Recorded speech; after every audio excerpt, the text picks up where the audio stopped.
Hello everyone. So in this video, we will factor this cubic expression. Now this expression is a cubic expression because the highest power on the x is 3. And this expression has 4 terms. So the first term is x cubed, the second term is negative 4x squared, the third term is plus 3x, and the fourth term is negative 12. We have to factor this expression. And since there are 4 terms in this expression, we should try the grouping method first.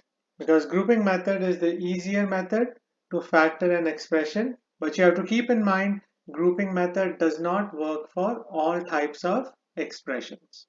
Now in the grouping method, the first step is to pair up the first 2 terms and then pair up the last 2 terms.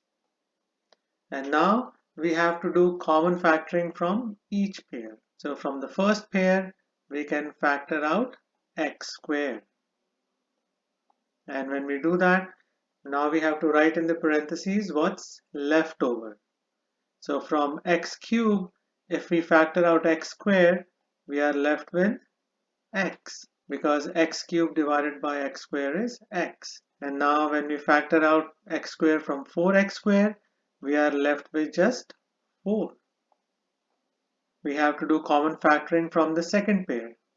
Now here we cannot factor out an x because 12 doesn't have x with it, but we can factor out a 3 from 3x and 12 because 3 evenly divides both 3 and 12. So we can write plus 3 and then parentheses x minus 4. So 12 divided by 3 is equal to 4. Now we can see that the expression in the parentheses are the same in both terms. So that means the grouping method works for this polynomial expression. So this is something you have to keep in mind. You have to check whether you get the same expression in the parentheses. If you don't, that means the grouping method will not work with that expression. Then you'll have to use a different method to factor the polynomial expression.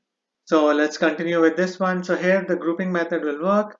So that means now we have to do common factoring again. So we'll have to factor out x minus 4 from both terms.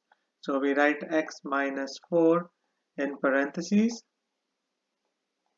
And now we start the second pair of parentheses and we write x squared plus 3.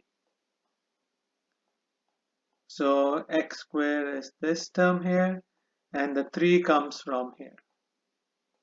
We have to check if we can factor this expression any further. Now x minus 4 cannot be factored because we cannot use any factoring method on this expression. Similarly, x squared plus 3 cannot be factored anymore because we cannot use any factoring method for this expression. So that means this is the final answer for the factored form of the given polynomial expression. So I hope you'll find this video useful. Please share it, like it, and subscribe to Homework Help. Thank you very much and have a nice day. Bye.